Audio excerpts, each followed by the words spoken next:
Mesdames, Messieurs, bonjour et merci de nous rejoindre dans ce numéro de l'entretien de Ivoire TV, dans lequel nous reçoit Monsieur Eugène Kouadio-Djoué, l'un des leaders de la galaxie patriotique proche de l'ex-président Laurent Gbagbo. Alors avec lui, nous allons échanger autour de l'avenir de la galaxie dans un contexte de réconciliation nationale. Président, bonjour. Bonjour, cher ami. Alors tout d'abord, que devient la galaxie patriotique 2 mois après la chute du régime que vous défendiez? Merci, bonjour à tous les auditeurs et téléspectateurs, également tous les internautes. Je voudrais saluer tous les Ivoiriens également, tous les amis de la Côte d'Ivoire, tous ceux qui nous ont aidés, n'est-ce pas, à sauver ce qui est sauvable dans ce pays encore et qui continue, n'est-ce pas, de nous assister. Merci à vous aussi, tous les journalistes, presse audiovisuelle, et puis particulièrement TV, donc Abidjan, vous m'avez dit, Ivoire TV, merci à vous. Je crois que je suis souvent passé sur votre chaîne. Pour la question que vous me posez, il faut comprendre que c'est un peu délicat parce que l'expression galaxie patriotique, je n'avais pas l'habitude de l'utiliser. Comprenez que nous avons créé un ensemble de mouvements au déclenchement de la crise. Bon, les gens avaient tenté de trouver... De la guerre en septembre 2002, vous voulez dire? Bien sûr, la crise en 2002. On avait tenté de nous rassembler dans une appellation qu'on a désignée par jeunes patriotes. Il se trouve que beaucoup d'entre nous, comme moi-même, nous ne sommes plus jeunes. Ensuite, je crois que c'est la presse vous-même qui avez inventé, parce qu'on n'a pas fait de congrès quelque part pour parler de galaxie patriotique. Je crois que c'est la presse qui a essayé de rassembler encore, trouver un terme générique, par rapport, je crois, un peu ludiquement à la galactique de Real de Madrid, donc en mimant un peu sur le sport, et puis ils ont appelé ça galaxie. Toujours est-il qu'il y a un ensemble de mouvements qui ont été créés dans le cadre de la crise de 2002 et qui ont soutenu le régime du président Laurent Gbagbo. Et dans cet ensemble de mouvements, certains sont dirigés par des gens quand même qui étaient sur le terrain politique depuis 2002. Et c'est mon cas, qui ont assumé des responsabilités, qui sont militants du Front populaire ivoirien, qui ont assumé des responsabilités au sein du Front populaire ivoirien, comme moi. Et donc moi, je suis d'abord Front populaire ivoirien. Je suis ensuite un proche de Laurent Gbagbo. Bon, je crois qu'il y a beaucoup de moments comme ça. Et je crois que dans ces conditions, pour moi, le mouvement, la lutte qui a commencé depuis 2002 pour le changement de la Côte d'Ivoire, pour la démocratie en Côte d'Ivoire, pour si tu veux, la démocratie en Afrique, cette lutte-là n'a pas de problème du tout. Cette lutte continue. Moi, je la continue dans le cadre du FPI, dans le cadre de mon mouvement, l'UPLTCI, qui aura son congrès très bientôt pour décider des perspectives. Mais en tout cas, la lutte continue. C'est une lutte. Nous avons perdu une bataille. Mais la lutte n'est pas encore perdue. Et la lutte pour la justice, la lutte pour la vérité, la lutte pour le changement, c'est un combat. C'est un combat qui ne se fait pas, si vous voulez, en 10 ans. Mais néanmoins, vous avez combattu avec certaines personnes, entre autres Charles Blé Goudé, Richard Dacoury et bien d'autres qui ne sont plus forcément visibles sur l'échiquier politique.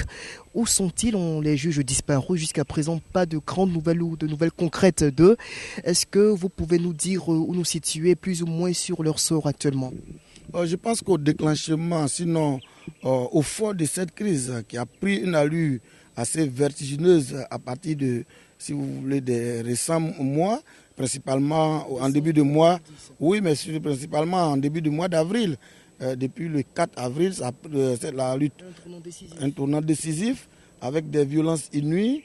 Il faut comprendre que certains ont jugé que pour des raisons de sécurité, ils ont dû prendre la route de l'exil.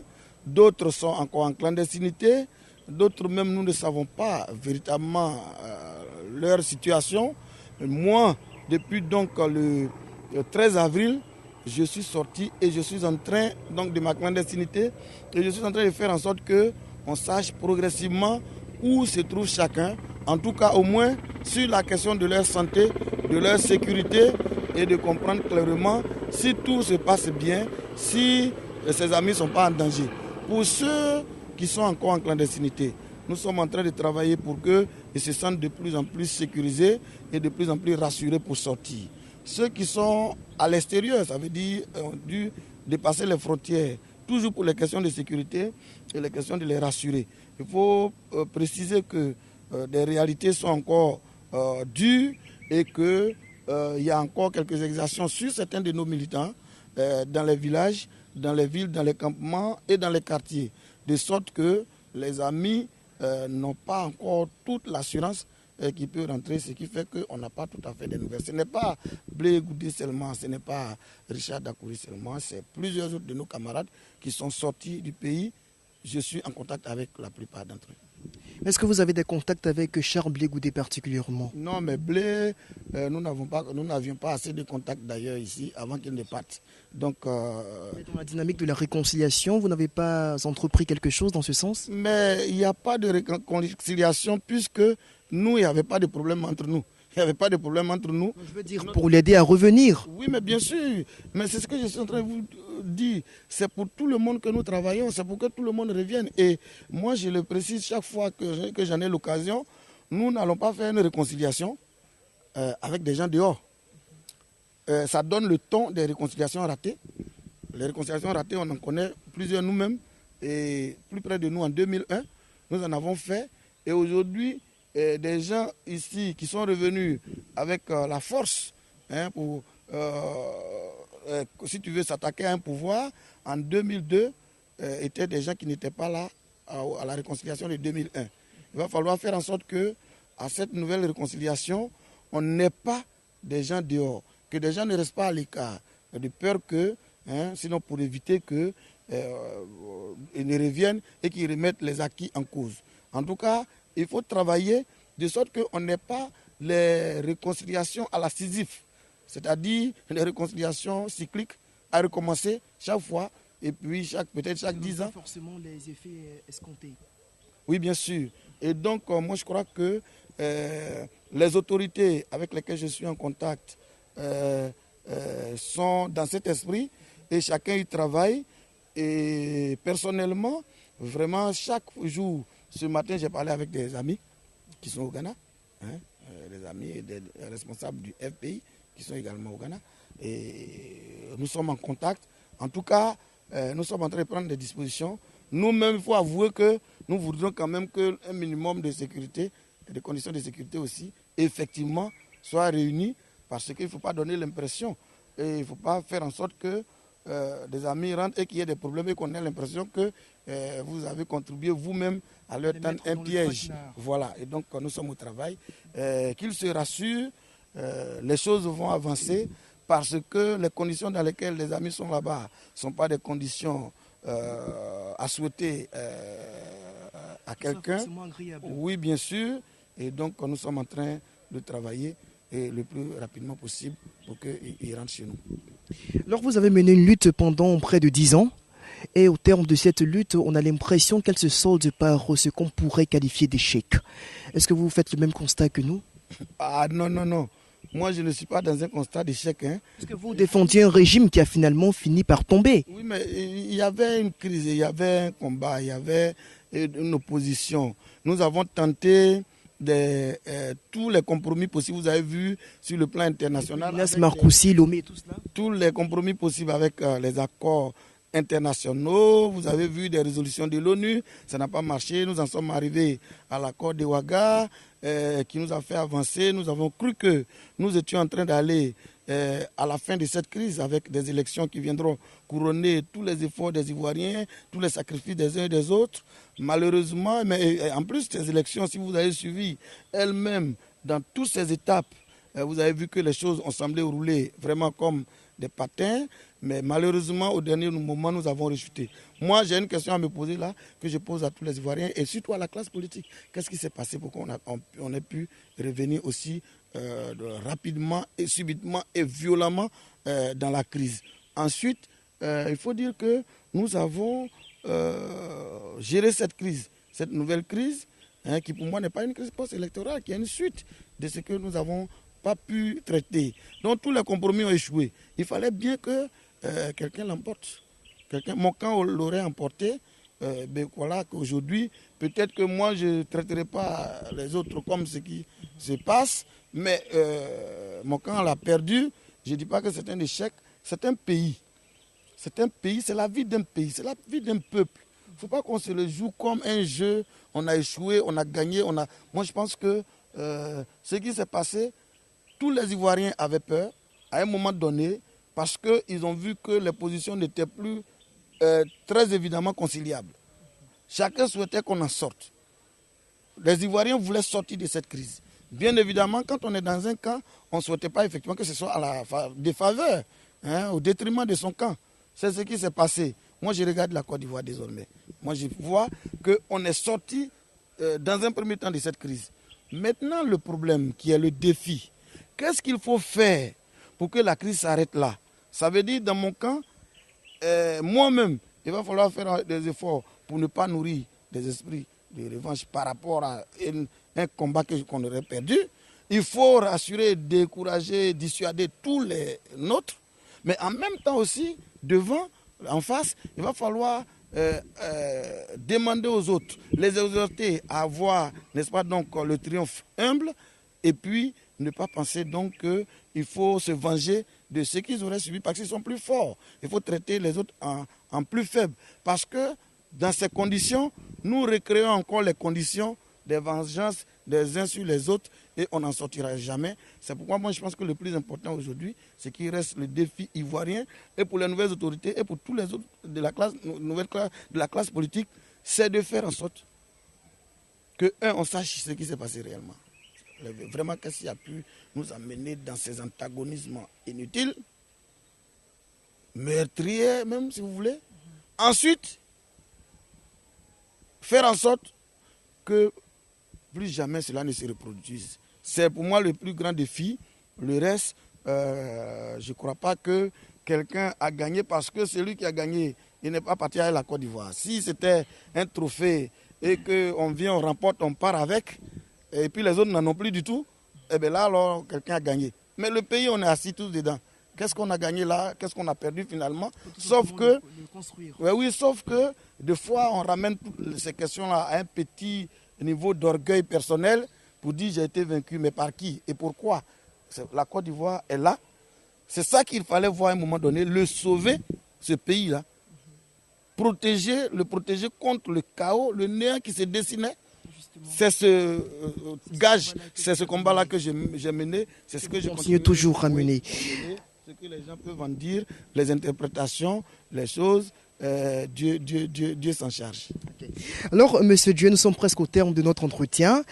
Quel avenir est-ce que vous entrevoyez pour cette mouvance politique qu'a été la Galaxie patriotique? Même si vous ne vous en revendiquez pas forcément pour la suite des temps, surtout dans cette dynamique de réconciliation nationale. Mais décidément, vous aimez la Galaxie patriotique. Vous parlez comme si c'est une structure qui était là. Demandez à n'importe qui, ce n'est pas une structure.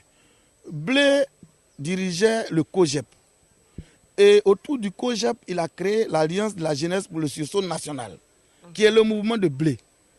Alors vous estimez que vous n'avez pas forcément les mêmes chemins? Non, on n'a pas les mêmes chemins, chaque mouvement. Maintenant, si au bilan, et nous ferons le bilan, si au bilan, nous jugeons qu'il faut nous remettre ensemble, mais on peut changer même de cadre formel et structurel. Et si on veut se mettre ensemble en fusion ou dans une sorte de fédération pour conduire le mouvement de lutte, n'est-ce pas, pour la démocratie, on le fera. Mais pour le moment, les structures qui existent dans le camp présidentiel pour la lutte que nous avons menée, c'est le CNRD. Qui existait dans le camp présidentiel. Qui existait, qui a été... Dans l'ex-camp présidentiel, je veux dire. Oui, bien sûr. Le CNRD, c'est le Congrès national pour la résistance et la démocratie. Il y a... Qui fédère toutes ces associations-là. Oui, bien sûr. qui met en présent toutes ces associations. Il y a le FPI comme parti politique et plusieurs autres partis politiques et tous les autres mouvements et associations qui ont fédéré, qui ont créé ce mouvement CNRD, dont je suis signataire, dont je suis membre du bureau. C'est le seul mouvement qui existe. À part ça, les partis politiques ont leur jeunesse, le FPI a le sien, à la sienne, les autres en ont, et choses et tout. Vraiment, s'il vous plaît, ce mouvement-là, comme la LMP également, la LMP n'est pas une structure formelle que nous avons créée, c'est une structure pour les élections. Les élections sont passées, on n'est plus d'ailleurs majoritaire puisque nous ne sommes plus au pouvoir. Donc ce n'est plus LMP, ok. Maintenant, heureusement que toutes ces structures de LMP se retrouvent dans le CNRD, ok. Vous voyez désormais le CNRD, vous voyez le FPI, tous les autres partis frères qui sont venus et qui ont porté le candidat de la majorité. Ensuite, vous avez le COGEP, vous avez l'UPLTCI, vous avez plusieurs autres mouvements. Laissez les mouvements là où ils sont. La Galaxie, c'était pour la cause de la résistance. Maintenant là, nous sommes en train de lutter pour la démocratie. Un mot de fin, Président. Non, je voudrais vous remercier, je voudrais vous saluer, mais je voudrais vous demander à vous et à travers vous à la presse, parce que nous sommes dans une phase de réconciliation. Mais malheureusement, il y a une tendance dans la presse qui a commencé déjà à catégoriser les Ivoiriens, à trouver les Ivoiriens bons et les Ivoiriens mauvais. Il y a une catégorie qui déjà a trouvé tout de go, ceux qui ont commis des crimes de sang, des crimes contre l'humanité, des choses et tout. Ça veut dire qu'on est plein dans une théorie de bouc émissaire. Et alors, ça renvoie à dire par certains esprits pas très solides que tiens, vous voyez, c'est parce qu'on a perdu, il ne fallait pas perdre, et ça crée des ruminances de revanche. Moi, je crois que la Côte d'Ivoire a souffert. Tous ceux qui aiment la Côte d'Ivoire, et je sais que beaucoup de gens aiment la Côte d'Ivoire, c'est que toute la presse aime la Côte d'Ivoire. Je ne prétends pas aimer la Côte d'Ivoire plus que tous mes frères ivoiriens. Mais quand on est dans cette posture qu'on aime la Côte d'Ivoire, c'est pourquoi moi je m'appelle patriote. Moi je suis patriote. J'avais dit j'aime la Côte d'Ivoire. Quand on est dans cet esprit, la situation qui s'est passée n'est pas du tout honorable pour nous, d'abord. Ensuite, elle doit nous interpeller parce qu'elle fait peur. On a frôlé le pire. Et quand on a vu le lion, celui qui a vu le lion le poursuit par exemple, et celui qui l'a entendu seulement rugir, les deux ne coupent pas de la même manière, frère. Parce que celui qui a vu le lion foncer sur lui, il a vu ça de près. C'est pourquoi nous devons tous aujourd'hui nous resserrer les coudes. Nous devons adopter le bon ton et éviter que désormais on mette de l'huile sur le feu. La Côte d'Ivoire a trop souffert, les Ivoiriens ont trop souffert. Nous avons un défi, leur donner la paix, et définitivement, il n'y a pas eu de perdant, il n'y a pas eu de gagnant, il n'y a pas eu de fort, il n'y a pas eu de faible. Des Ivoiriens ont eu un moment de malentendu qui a failli nous précipiter dans un gouffre. On n'y est pas allé, arrêtons-nous. Ok, merci bien, Président. Voilà, l'entretien d'Ivoire TV pour aujourd'hui c'est terminé. Nous étions avec M. Eugène Kouadio-Djoué, qui est président de l'UPLTCI, un mouvement de la galaxie, ou de ce qu'on pourrait appeler la galaxie patriotique à l'époque. Voilà, de la mouvance de l'ex-mouvance présidentielle, voilà. Donc, nous avons échangé autour donc de l'avenir de tous ces mouvements-là dans un contexte de réconciliation nationale.